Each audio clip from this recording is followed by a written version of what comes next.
আপনার জন্য যাকে বরাদ্দ করা হয়েছে সে পৃথিবীর শেষ প্রান্ত থাকলেও আপনি পাবেন, আর আপনার জন্য যদি কাউকে না রাখে আপনার চোখের সামনে থাকলেও আপনি পাবেন না। এই বাস্তবতাটা মেনে নেওয়াটাই বুদ্ধিমানের কাজ। কথা বলেন ঠিক না?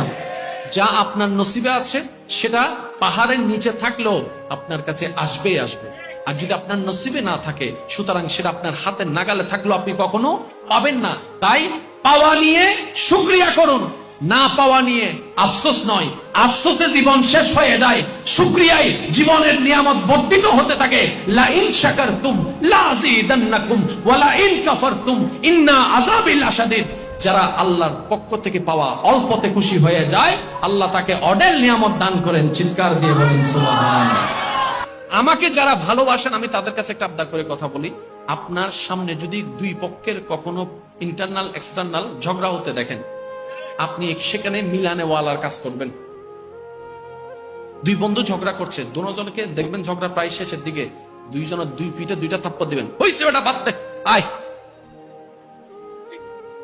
এক হাতে এটাকে ধরলেন, এক হাতে তো ওরা তো শয়তানের রাগের বর্ষের কারণে একজন একজনকে দৌড়বে না, দেখবেও না, স্বাভাবিক। 2 মিনিট 3 মিনিট 4 মিনিট 5 মিনিটের মধ্যে তো একটু ঠান্ডা হবে, বা দুইজনকে নিয়ে 3টা চা খাইয়া ফেললেন। আলাদা হতে দিয়েন না ভাই, আল্লাহর ওয়াস্তে আলাদা হতে দিয়েন না। এই যে দেখেন আমাদের দুনিয়ার জীবন অর্ধেক শেষ হয়ে গেছে, এবার অতীত জীবন যে যতটুকু সময় কাটিয়েছি কোন ভালো জিনিসের কথা মনে না পড়লো দেখেন ওই ঝগড়ার কথা মনে পড়তেছে, ওই ধোঁকার কথা মনে পড়তেছে, ব্রেকআপের কথা মনে পড়তেছে, লসের কথা মনে পড়তেছে, কষ্টের কথা মনে পড়তেছে, অপমানের কথা মনে পড়তেছে, বিভিন্ন জায়গায় গিয়ে যে আমাদেরকে অবহেলা করছে ওইটা মনে পড়তেছে। ভালো শান্তির কোন স্মৃতি আমাদের অতীতে নাই,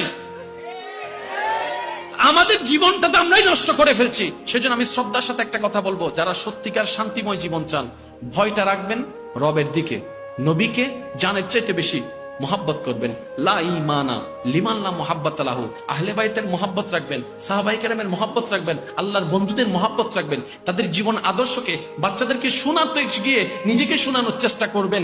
এতে হবে কি, আপনার জীবনে যত কঠিন মুহূর্ত আসবে ওই আল্লাহর ওলিরা যেভাবে ওভারকাম করেছে আপনি ওভারকাম করে ফেলতে পারবেন। রবের রহমত আপনার কাছে আসবে, অশান্ত মনে শান্তির ব্যবস্থা হয়ে যাবে। বলেন